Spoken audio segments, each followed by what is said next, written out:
Okay, so you want to own a dairy farm. You've already got the picture.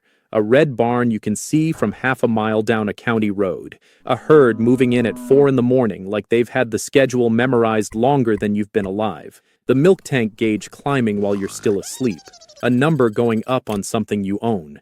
Your name on the deed to something that was here before you and will be here long after. And honestly, that picture is not wrong. There is something completely real about a business that turns grass and grain into a product sitting on 50 million American breakfast tables every single morning. But the tank gauge is not the business. The feed bill that lands in your account the same week your milk check comes in below your cost of production, and you still have 500 animals who need to eat by 6 the next morning regardless. That is the business. The vacuum pump on the milking parlor that you discovered needs a full rebuild 6 weeks after closing, at $28,000, for a problem the seller knew was coming. That's the business too. Some dairy farms in this country genuinely build wealth across generations. Some quietly lose money every single month while the land appreciates on paper and the owner keeps going because stopping costs more than continuing. And some destroy families who never understood what they actually bought. By the end of this, you'll understand why. And more importantly, you'll understand exactly what separates the ones that survive from the ones that don't. So let's start with what this actually is, because dairy farm is not one thing. At one end, you have hobby operations, 50 to 80 cows, a family working the milking shifts themselves, selling into a cooperative and supplementing with direct sales or artisan cheese. These places are usually not businesses in any meaningful financial sense. They're lifestyles subsidized by the land they sit on. At the other end, you have industrial confinement dairies, 5,000, 10,000, 20,000 cows on a single operation in Idaho or Texas, with full-time nutritionists, on-site veterinarians, and a cost per hundredweight of milk that a 300-cow Wisconsin farmer simply cannot touch. The operation this whole conversation is about sits in the middle, a commercial family dairy somewhere between 300 and 800 milking cows. This is the most common form of real dairy farming in the United States. It's the operation where the economics are genuinely interesting, genuinely dangerous, and genuinely winnable if you understand the actual game being played. And here is what almost nobody tells you before you write a single check. The game is not selling milk. The game is maximizing the biological productivity of every animal in your herd, while controlling the cost of every input in a market where you have no control over what you're paid. That is the entire business. Every decision on a profitable dairy farm is an engineering decision about a living system, and the farmer who figures that out thinks completely differently than the one who doesn't. Here's the thing that reframes everything else in this industry. The milk price a farmer receives is not set by supply and demand in any meaningful sense. It is set by a USDA formula that has existed in some form since 1937. A farmer can watch milk fly off grocery shelves across the entire country and still lose money that month. That is not a theoretical risk. That is the structural condition of the business you are entering. Now, what does it actually cost to get into this? The land first. A functioning dairy operation in Wisconsin, 300 to 500 acres with a working well, adequate drainage, and soil that can handle the manure load a herd produces, runs between $1.8 million and $3.5 million for the real estate alone, depending on county and proximity to markets. Wisconsin farmland has roughly doubled in price over the last 15 years. You are not buying cheap. The barn and facilities are a separate conversation. A modern freestall barn, the kind where cows move freely and lie down on rubber mats rather than tied in stanchions, costs approximately $1,200 to $1,800 per cow stall to build new. For a 500-cow operation, that's $600,000 to $900,000 just for the housing structure. An existing facility you're buying used will cost less on day one and more every year after. The milking parlor is where it gets serious.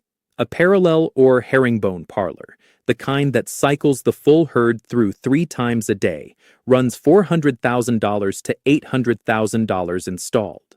Robotic milking systems, where cows walk in voluntarily and milk themselves on their own schedule, cost $200,000 to $250,000 per robot unit, and one robot handles roughly 60 to 70 cows. For a 500-cow herd running fully automated, that's north of $1.5 million in milking equipment alone. Then, the herd.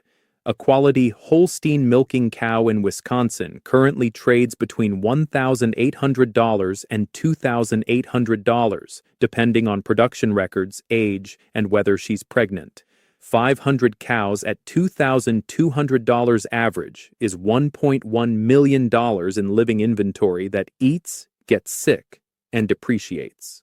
Add feed storage, manure handling systems, a bulk cooling tank, a generator for power redundancy, because a 6-hour outage with 500 cows in peak lactation is a veterinary emergency, not an inconvenience, and a full equipment stack, and you're looking at total capitalization of $7 million to $12 million to start a mid-size commercial dairy from a standing position. At its peak, Dean Foods was handling roughly 35% of all fluid milk processed in the United States, a useful number to hold on to for later. But here is the trap that ends dairy operations before anyone sees it coming. When you buy an existing dairy farm, which is almost certainly how you'd actually do this, you are inheriting the seller's milk marketing contract. That contract specifies which cooperative or processor you ship to, at what terms, and often contains provisions that tie you to that relationship for 2 to 5 years. You may also be inheriting deferred maintenance on equipment that was technically operational the day you walked through. The previous owner knew exactly which repairs were 6 weeks out. You find out the same way they did, when the bill arrives.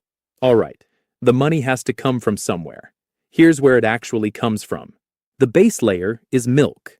A 500-cow dairy with a high-performing Holstein herd can reasonably target 25,000 pounds of milk per cow per year. That is a strong but achievable number for a well-managed Midwest operation. At 500 cows, that's 12.5 million pounds annually. Milk is priced and sold by the hundredweight per 100 pounds, and the all-milk price has ranged from roughly $17 to $25 per hundredweight in recent years, with significant month-to-month swings. At $20 per hundredweight, 12.5 million pounds produces $2.5 million in gross milk revenue. At $17, that's $2.1 million. At $25, $3.1 million. That range is not academic. It is the difference between a surviving year and a year your banker calls you every Friday. Here is the false safety number in this industry. Gross revenue per cow looks like the health metric. At $2.5 million across 500 cows, that's $5,000 per cow in gross revenue. And some operators look at that and feel like the business is working. The number that actually determines whether you're still farming in 3 years is income over feed cost, IOFC, which is the margin between your milk revenue and your feed expense per cow per day.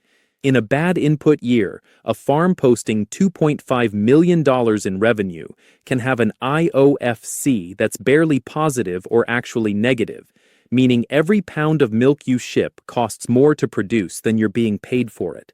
Gross revenue hides that entirely. The second revenue layer is cull cow and calf sales. A dairy herd turns over roughly 30 to 35% of its cows annually. Animals aging out of peak production, recovering from illness, or simply losing ground against younger heifers. Those cull cows go to beef processors and generate $800 to $1,400 per head, depending on weight and market. On a 500-cow herd, that's 150 to 175 cull animals per year. Call it $160,000 to $230,000 in annual cull revenue. Bull calves, which a dairy operation has no use for and sells within days of birth, fetch $200 to $600 each. That's another $40,000 to $80,000 on a 500-cow operation. The third layer is government programs.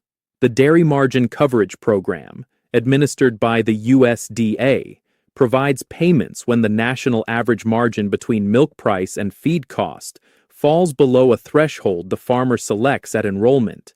A 500-cow operation can recover real money from this program in a bad margin year, tens of thousands of dollars that genuinely change the survivability of a tough 12 months. This is not theoretical. 2012, 2015, 2018, and 2023 were all years where margin coverage payments were the difference between certain operations continuing and liquidating. The fourth layer, the one almost nobody prices in going forward, is land appreciation. Wisconsin farmland has compounded at roughly 5 to 7% annually over the past decade. If you bought 400 acres at $6,500 per acre 10 years ago, $2.6 million, that ground is now worth somewhere between $4.5 million and $5 million at current per-acre prices in the right counties. That appreciation is not income. You cannot milk it, but it is real equity that either backstops your borrowing or represents an eventual exit at substantially better than cost. Now here's where the picture actually gets complicated. Feed is the largest cost on any commercial dairy, running 50 to 60% of total milk production costs on a typical Midwest operation. A Holstein in peak production eats 80 to 90 pounds of total mixed ration per day. Corn silage, alfalfa hay, commodity feeds, protein supplements, and mineral packages blended by a nutritionist for maximum component output. At current input prices, that ration costs $7 to $9 per cow per day to deliver. On 500 cows, that's $3,500 to $4,500 per day in feed expense, $1.3 million to $1.6 million annually, before a single labor dollar is spent, a mortgage payment made, or a piece of equipment replaced. Labor is the second major cost, and it does not shrink because the milk price dropped. A 500-cow operation running 3 milkings per day needs 4 to 6 full-time employees at an absolute minimum. In Wisconsin's current labor market, that's $280,000 to $420,000 in annual wages before payroll taxes and benefits. The operations that run profitably tend to run lean, use robotic milking to cut labor dependency, and pay people well enough to keep turnover low, because a poorly trained milker shows up in your somatic cell count, and a high somatic cell count costs you your quality premium. Veterinary and reproductive costs run $150 to $250 per cow per year on a well-managed herd. Pregnancy checks, mastitis treatment, hoof trimming, vaccination programs, and reproductive hormones to hold conception rates where they need to be. On 500 cows, that's $75,000 to $125,000 annually. And then there's debt service. A $9 million capitalized operation financed with 60% debt at current agricultural lending rates, around 6 to 7% on a 20-year amortization, carries $540,000 to $600,000 in annual principal and interest payments before the milk price is even on the table. Here is the mechanism that makes this business more fragile than it looks from the outside. You do not set your milk price. You receive it. The Federal Milk Marketing Order System, a USDA-administered pricing framework that has existed in some form since 1937, determines what processors must pay dairy farmers for milk in each region based on a formula that classifies milk by end use and pools the resulting payments across farmers in that order. Class 1 milk goes to fluid consumption, Class 2 to soft products like ice cream, Class 3 to hard cheese, Class 4 to butter and powder. Each class has a different price set monthly by formula, and every dairy farmer in the pool receives a blend price regardless of where their actual milk went. You didn't negotiate that price. A USDA formula and a regional pool set it for you. When corn prices spike because of a drought in Iowa and your feed cost goes up $40 per ton on silage, your milk price does not automatically adjust. The formula runs on its own timeline. The margin compresses, and the compression is structural, not temporary. The farmer has fixed biological costs running every single day and a revenue line they cannot move in any direction. In November of 2019, Dean Foods filed for Chapter 11 bankruptcy, the largest dairy processor failure in American history. At the time of filing, Dean was processing roughly 35% of all fluid milk consumed in the United States. Their network ran through 66 plants in 33 states. They carried over $1 billion in long-term debt and a business that had been slowly strangled by the same structural forces squeezing every farmer upstream of them. Fluid milk consumption had been declining for more than 40 years straight. Americans drank 37% less fluid milk in 2018 than they did in 1975. Dean had been a growth by acquisition story, buying up regional processors throughout the 2000s, loading their balance sheet with debt to fund that expansion, and then watching the category they'd bet on shrink under them faster than they could restructure. Now think about what the bankruptcy filing meant for a specific farm upstream of it. A 420-cow dairy in Manitowoc County, Wisconsin, the kind of operation this whole conversation is built around, had been shipping every gallon to a Dean Foods processing plant in Sheboygan for 19 years. The haul was 26 miles. The next nearest processor capable of taking their volume was 68 miles in the opposite direction, already running at capacity. When the bankruptcy filing gave farmer suppliers 30 to 60 days to find alternative processing, that farm didn't have 60 days worth of options.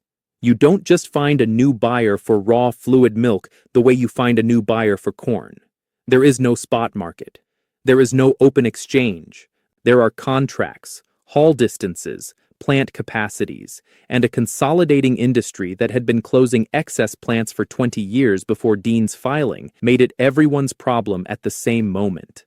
Some farms like that, one found alternative co-ops at worse terms and longer hauls that cost them 30 cents to 50 cents per hundredweight in additional freight, real money, annualized, on 12 million pounds of milk.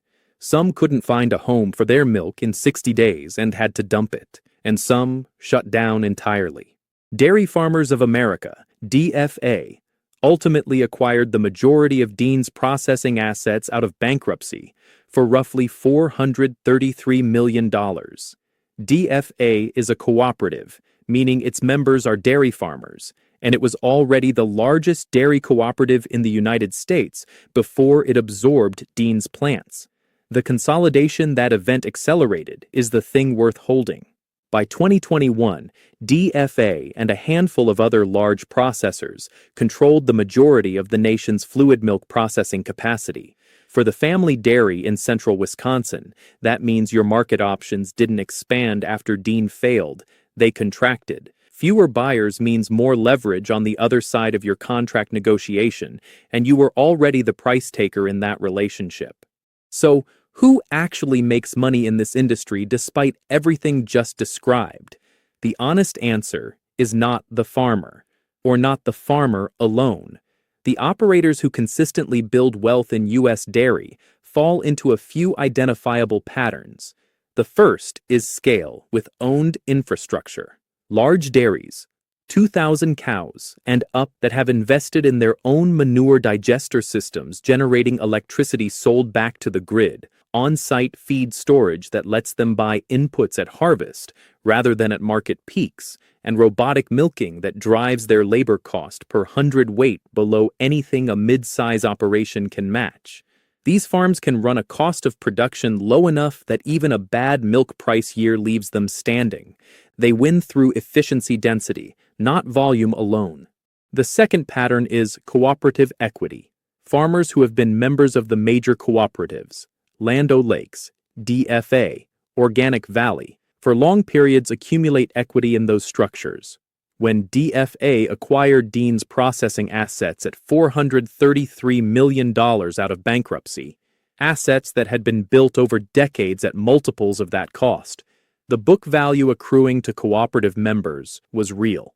A 20-year DFA member farmer holds a fundamentally different balance sheet than a farmer who treated cooperative membership as nothing more than a monthly pickup arrangement for their milk. The third pattern is vertical integration on the specialty side. The Uplands Cheese Company in Dodgeville, Wisconsin, a grazing-based dairy-producing Pleasant Ridge Reserve, a raw milk cheese retailing above $20 a pound, captures artisan margins on the same milk that would otherwise enter a Class 3 pool at whatever the formula produced that month. That's not a path for a 500-cow commodity operation, but it shows precisely where the pricing power actually lives in this supply chain, and it is not at the farm gate. Let's be direct about what the numbers actually look like on both sides.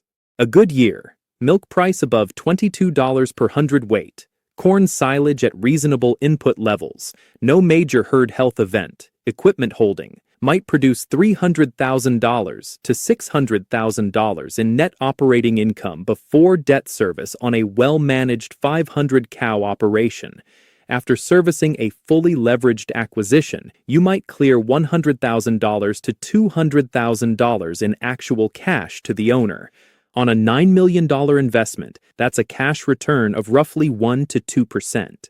The land is appreciating and equity is building, but the cash yield is not why you do this. A bad year, milk at $17, corn silage up 20% from a drought, a mastitis event that pushes your somatic cell count above acceptable thresholds and costs you your quality premium, can put the same operation $200,000 to $400,000 in the red for the calendar year. And unlike most businesses where a bad year means you cut inventory and reduce headcount, on a dairy farm the costs don't stop when the revenue drops. The cows eat every day. The debt is due every month. The only lever you have is how efficiently you convert inputs into milk. And in a bad market, that lever softens the blow. It cannot reverse it. The real uncertainty in this business is the price formula, because nothing about how you manage your herd, your land, your people, or your facilities gives you any influence over the number that ultimately sets your margin. That is not a manageable risk. It is a structural condition you are accepting when you sign the deed. Here is what a dairy farm actually is once you understand how it works. It is not a farm that sells milk. It is a capital-intensive biological production system where profitability is determined by one thing: how efficiently every input dollar moves through living animals and comes out the other side as milk, at the right volume, the right components, and the right quality to earn the maximum the formula will give you that month. The milk is the product. The cow is the machine. The feed bill, the USDA pricing formula, and the 19-year relationship with a processor who just filed for bankruptcy, those are the business. The farmers who build something real here think like engineers running a production line made of genetics and grass and borrowed capital. They watch income over feed cost every single day. They track conception rates and somatic cell counts the way a manufacturer watches defect rates and throughput. They understand that a cow producing 90 pounds a day across a 305-day lactation is a different economic unit entirely from a cow producing $60, and every decision, from genetic selection to dry cow protocols, is a decision about that number. From the road, it looks like a farm. From the inside, it runs like a factory where the machines are alive, and the price of what they produce is set somewhere else entirely.